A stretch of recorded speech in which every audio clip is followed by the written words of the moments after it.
என்னுடன் கூட்டணி அமைத்துக் கொள்ள வருகிற கட்சிகளுக்கு அதிகாரத்தில் பங்கு தருவேன், ஆட்சியில் பங்கு தருவேன் என்று சொன்னார். ஆனால் விஜயை நம்பி இங்குள்ள அரசியல் கட்சி தலைவர்கள் அல்லது அரசியல் கட்சி எம்எல்ஏக்கள் யாரும் போகவே இல்லை. விஜயை பொறுத்தவரை நேற்று பெய்த மழை இன்று முளைத்த காலம். ஆதரவு இருக்கு, ஆனால் ஆதரவை ஓட்டு வங்கியாக மாற்றுவதற்கான தந்திரத்தை விஜயால் கடைப்பிடிக்க முடியும். எம்ஜிஆர் தன்னுடைய தொண்டர்களை கட்டுப்பாட்டில் வைத்திருந்தார். நல்ல கவனிக்க, எம்ஜிஆர் சொன்னால் அதுதான் வேத மந்திரம் என்று எம்ஜிஆர் ரசிகர் மன்றத்தினரும் சரி, அதிமுகவும் சரி.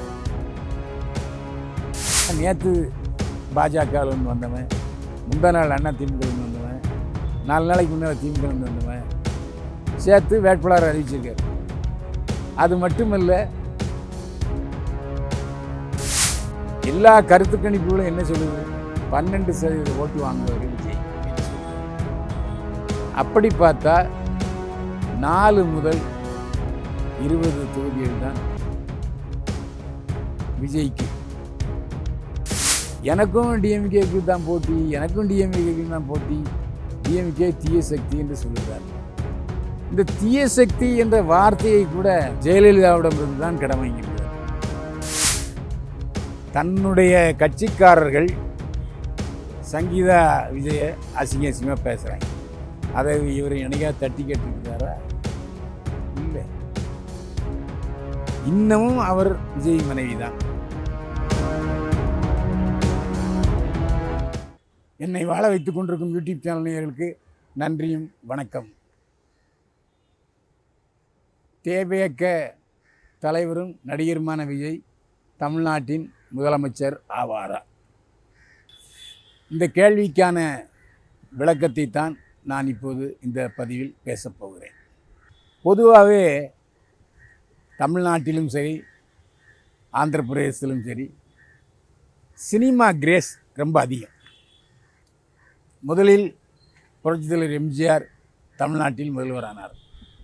அதைத் தொடர்ந்து எம்ஜிஆர் தன்னுடைய தம்பியாக உயிருக்குயிராக நேசிக்கும் என்டி ராமராவை நீங்கள் அரசியலுக்கு வாங்க என்று அழைத்தார். எம்ஜிஆர் அழைத்ததின் பேரில் என்டி ராமராவ் வந்தார். என்டி ராமராவ் ஆந்திராவில் முதலமைச்சர் ஆனார். 2 பேரும் நல்லபடியாகத்தான் ஆட்சி நடத்தி கொண்டிருந்தார்கள். எம்ஜிஆருக்கு அடுத்தபடி ஜெயலலிதா ஆட்சி கட்டிலில் ஏறி எம்ஜிஆரின் வாரிசாக தமிழ்நாட்டில் தொடர்ந்து முதலமைச்சராக இருந்தார். அதே போல் என்டி ராமராவின் வாரிசாக அவருடைய மருமகன் சந்திரபாபு நாயுடு ஆந்திராவிலே முதலமைச்சராகி நல்லாட்சி நடத்தினார். எம்ஜிஆரை பார்த்த பிறகு 4 படங்களில் வெற்றி படங்களில் நடித்த அத்தனை நடிகர்களுக்கும் கோட்டை ஆசை வந்து விடுகிறது. இதற்கு சிவாஜி கணேசனும் விளக்க இல்லை. நடிகர் சிவாஜி கணேசன் ஜானகி அம்மையாருடன் இணைந்து தேர்தலில் போட்டியிட்டார். ஒரு இடத்தில் கூட அவரால் ஜெயிக்க முடியவில்லை. அதே போல் உலகநாயகன் கமலஹாசன் தமிழ்நாட்டு அரசியலில் நுழைந்தார். பரபரப்பாக பேசினார். அவரும் வானதி சீனிவாசனிடம் தோற்று போனார். ஒரு இடத்தில் கூட கமலஹாசனுடைய மக்கள் நீதி மையம் கட்சி வெற்றி பெறவில்லை. சரத்குமார் அவர் கட்சி தொடங்கினார். ராஜ்யசபா எம்பியை கலைஞர் தேவால் பெற்றாரே தவிர நெல்லை நாடாளுமன்ற தேர்தலில் அவருடைய சொந்த தொகுதியில் அவர் தோற்று போனார். அதிமுக ஜெயித்தது. அதற்கு பிறகு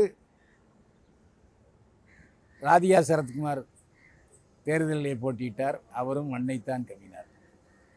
இந்த தேர்தலில் நானும் என்னுடைய மனைவி ராதிகா சரத்குமாரும் போட்டியிடப் போவதில்லை என்று அறிவித்தார் சரத்குமார். புத்திசாலித்தனமான அறிவிப்பு, அதில் எந்த சந்தேகமே இல்லை. ஆனால் ஒரு உறுதியான தெளிவான அரசியல் கண்ணோட்டம் சரத்குமாருக்கு இல்லை. ஆரம்பத்தில் அவர் திமுகவில் பொறுமையாக இருந்தால் இன்று நிச்சயமாக அவருக்கு ஒரு அமைச்சர் பதவி கிடைக்கும். அவரும் தன்னை பற்றிய கணிப்பு அதீதமாக இருந்ததால் கொஞ்சம் கர்வமும் இணைந்ததால் திமுகவிலிருந்து அவள் வெளியேறினார். அதுக்கப்புறம் திடீரென்று நைட்டில் ஞானோதயம் வந்தது. நான் என்னுடைய மனைவி ராதியாவிடம் கேட்டேன். மறுநாள் காலையில் போய் பாஜகவில் சேர்ந்தார். எப்போவுமே ஒரு கட்சி தாவுகிறவர்கள் தாவுகிற கட்சி தலைவரிடம் எனக்கு என்ன இந்த கட்சியிலே பொறுப்பு, தேர்தலில் போட்டியிட வாய்ப்பு தருவீர்களா என்றெல்லாம் உத்தரவாதம் வாங்கிவிட்டு தான் கட்சி மாறுவார்கள். ஆனால் அவசர கொடுக்கையாக அவசரமாக விடிய காலையில் போய் கட்சியில் சேர்ந்துட்டு பாஜகவில் அங்கே என்ன மரியாதை இருக்கும்? சமத்துவ கழகத்தை பாஜகவுடன் இணைத்தார் சரத்குமார். இப்போது ஆதங்கப்படுகிறேன் என்று சொல்லி குழம்பி போயிருக்கிறார் சரத்குமார். ஆக தமிழ்நாட்டு அரசியல் தொடர்ந்து எம்ஜிஆருக்கு பிறகு எம்ஜிஆர் வரலாறாக வாழ்ந்து கொண்டிருக்கிறார். மற்ற நடிகர் எல்லாம் தோல்வியை தழுவினார்கள். இப்போ புதுசாக நடிகர் விஜய் மிகப்பெரிய எதிர்பார்ப்புடன் தமிழக அரசியலில் நுழைந்திருக்கிறார். அவர் நாடாளுமன்ற தேர்தலில் போட்டியிடப் போவதில்லை என்று சொன்னார். இப்போ சட்டசபை தேர்தல் 2026 ஏப்ரலில் வருது, போட்டியிடுகிறார். ஆரம்பத்தில் விஜய் என்ன சொன்னார்? என்னுடன் கூட்டணி அமைத்துக் கொள்ள வருகிற கட்சிகளுக்கு அதிகாரத்தில் பங்கு தருவேன், ஆட்சியில் பங்கு தருவேன் என்று சொன்னார். ஆனால் விஜயை நம்பி இங்குள்ள அரசியல் கட்சி தலைவர்கள் அல்லது அரசியல் கட்சி எம்எல்ஏக்கள் யாரும் போகவே இல்லை. கடைசி வரைக்கும் போகலை.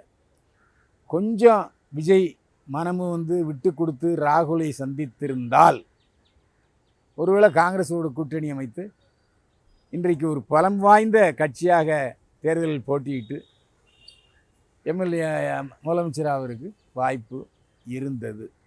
அந்த வாய்ப்பை விஜயாக தானாகவே கெடுத்து கொண்டார். ஏன்னா அவர் இறங்கி வர மனசில்லை. மற்றவர்கள் தன்னிடம் சேர வேண்டும் என்று நினைத்தாரே தவிர அவர் மற்ற கட்சியுடன் சேர விரும்பவில்லை. இதுதான் விஷயம். இந்த சூழ்நிலையில் எங்கு போனாலும் மக்கள் வெள்ளம் வருகிறது. அவரால் தேர்தல் பிரச்சாரத்தை தொடர்ந்து நடத்த முடியவில்லை. அந்த அளவுக்கு கிரேஸ் இருக்குது, அதில் எந்தவித சந்தேகமும் இல்லை. ஆனால் அதிமுகவும் திமுகவும் தமிழ்நாட்டிலே வேரூன்றிய கட்சிகள். எல்லா ஊர்லேயும் சந்து பொந்தில் கூட அதிமுக திமுக கிளைகள் இருக்கின்றன. எல்லா ஊர்லேயும் திமுகவுக்கும் அதிமுக ஆதரவாளர்கள் இருக்கிறார்கள். மாறி மாறி அதிமுகவும் திமுகவும் தமிழ்நாட்டிலே ஆட்சி கட்டிலில் இருந்து வந்திருக்கின்றன. விஜயை பொறுத்தவரை நேற்று பெய்த மழையில் இன்று முளைத்த காளான். ஆதரவு இருக்குது, ஆனால் ஆதரவை ஓட்டு வங்கியாக மாற்றுவதற்கான தந்திரத்தை விஜயால் கடைப்பிடிக்க முடியவில்லை. உதாரணமாக எம்ஜிஆர் தன்னுடைய தொண்டர்களை கட்டுப்பாட்டில் வைத்திருந்தார். நல்லா கவனிக்கணும். எம்ஜிஆர் சொன்னால் அதுதான் வேத மந்திரம் என்று எம்ஜிஆர் ரசிகர் மன்றத்தினரும் சரி அதிமுகவினரும் சரி நினைத்தார்கள். அவர்கிட்ட அந்த மந்திரிய சக்தி, வசிய சக்தி இருந்தது. ஆனால் நடிகர் என்ற முறையிலே நிறைய ரசிகர்களை வைத்திருக்கும் விஜய் அந்த ரசிகர்களை தன்னுடைய கட்டுப்பாட்டில் வைக்க தவறிவிட்டார். இது என்னுடைய குற்றச்சாட்டு. அவருடைய ரசிகர்கள் விஜய் கட்டுப்பாட்டில் இருக்கிறார்களா? இல்லை.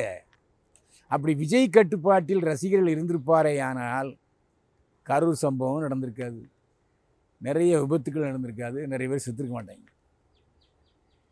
ஆக விஜய் அதில் ஏறாதடா இறங்குறார், கேட்க மாட்டேங்கிறான். ஆக அவர்கள் மனம் போன போக்கிலே போகிறார்கள். விஜய் சொன்னது எவனும் கேட்க மாட்டேங்கிறான். இப்போது 234 தொகுதியிலையும் வேட்பாளர்களை நிறுத்தியிருக்கிறார் விஜய். யாருன்னு பார்த்தீங்கன்னா, நேற்று பாஜகவிலேருந்து வந்தவன், முந்தா நாள் அதிமுகலேருந்து வந்தவன், 4 நாளைக்கு முன்னால் திமுகலேருந்து வந்தவன் சேர்த்து வேட்பாளர் அறிவிச்சிருக்கார். அது மட்டுமல்ல, பாலியல் குற்றவாளிகளை எம்எல்ஏ சீட்டு கொடுத்துருக்கார். கஞ்சா வியாபாரிகளுக்கு எம்எல்ஏ சீட்டு கொடுத்துருக்காரு. ஆக விஜய்க்கு தன்னுடைய கட்சியினுடைய வேட்பாளர்களை தேர்ந்தெடுக்க தெரியல. இப்படி குற்றவாளிகளை, குற்றம் சாட்டப்பட்டவர்களை, தண்டனை பெற்றவர்களை எப்படி விஜய் வேட்பாளராக நிறுத்துவது? மக்களுக்கு பிடிக்குமா? பிடிக்காதா? பிடிக்காதில்ல. இன்னொன்று, எம்ஜிஆர், காங்கிரஸ் தலைவர்கள், கம்யூனிஸ்ட் தலைவர்கள் எல்லாருடைய ஆலோசனைகளையும் கேட்டு, அது மட்டுமில்லாமல் திமுகவில் 40 ஆண்டு காலம் அரசியல் நடத்தி கட்சிக்கு வந்தார். இப்போ ரா ஹேண்டாக வந்திருக்காரு விஜய். அவருக்கு அரசியல் தெரியாது. அப்போது எல்லா கருத்து கணிப்புகளும் என்ன சொல்லுது? 12% ஓட்டு வாங்குவார் விஜய் என்று சொல்கிறது. அப்படி பார்த்தா 4 முதல் 20 தொகுதிகள் தான் விஜய்க்கு தமிழக வெற்றி களத்துக்கு கிடைக்கும் என்று உறுதியாக சொல்கிறார். இப்போ விஜய் என்ட்ரி கொடுத்ததுனால எந்த ஓட்டை பிரிப்பார்? மக்கள் குழப்பத்தில் இருக்கிறார்கள். அதாவது மீடியாக்காரர்கள் குழப்பத்தில் இருக்கிறார்கள். 18 வயசுலேருந்து 25 வயசுக்குள்ள 80% பேர் விஜய்க்கு தான் ஓட்டு போவாங்க. அதில் எந்த சந்தேகம் இல்லை. இளைஞர்களை தன் பக்கம் ஈர்த்திருக்கிறார் விஜய். இது மட்டும் போதுமா என்றால் போதாது. 18 வயசுலேருந்து 25 வயசுக்குள்ளே எத்தனை பேர் இருப்பான்னு நினைக்கிறீங்க? எத்தனை சதவீதம் பேர்? இல்லை. ஆக முழுமையான தமிழக மக்கள் ஆதரவை இப்போதைக்கு விஜய் பெறுவதற்கு வாய்ப்பு இல்லை. எனக்கும் டிஎம்கேக்கு தான் போட்டி, எனக்கும் டிஎம்கேக்கு தான் போட்டி, டிஎம்கே தீய சக்தி என்று சொல்கிறார். இந்த தீய சக்தி என்ற வார்த்தையை கூட முதல்வர் ஜெயலலிதாவிடம் இருந்து தான் கடன் வாங்கியிருக்கிறார். அவர் தான் கருணாநிதி தீய சக்தின்னு சொன்னார். இவர் யாரிடமும் ஆலோசனை கேட்பதில்லை என்பது மிகப்பெரிய குற்றச்சாட்டு. அதுவே உண்மையாகவும் இருக்குது. யார் பேச்சையும் கேட்கல. ஏன்னா வாழ்க்கை எடுத்துங்க, தன்னை உருவாக்கிய குரு தந்தை எஸ்.ஏ. சந்திரசேகர் பேச்சை கேட்கல. 10 மாதம் சுமந்த சோபா சந்திரசேகர் வார்த்தையும் கேட்கல. தாலி கட்டிய பெண்டாட்டி, ஒரு மகனுக்கும் ஒரு மகளுக்கும் தன்னால் தாயானவள் சங்கீதா விஜய் பேச்சையும் கேட்கல. மகன் பேச்சை கேட்கல, மக பேச்சை கேட்கல. இப்படிப்பட்ட ஒரு ஆள் தமிழ்நாட்டுக்கு முதல்வராக முடியுமா? அந்த யோசனை இல்லாதவர்கள் ஓட்டு போடுவாங்க, அது வேறு விஷயம்.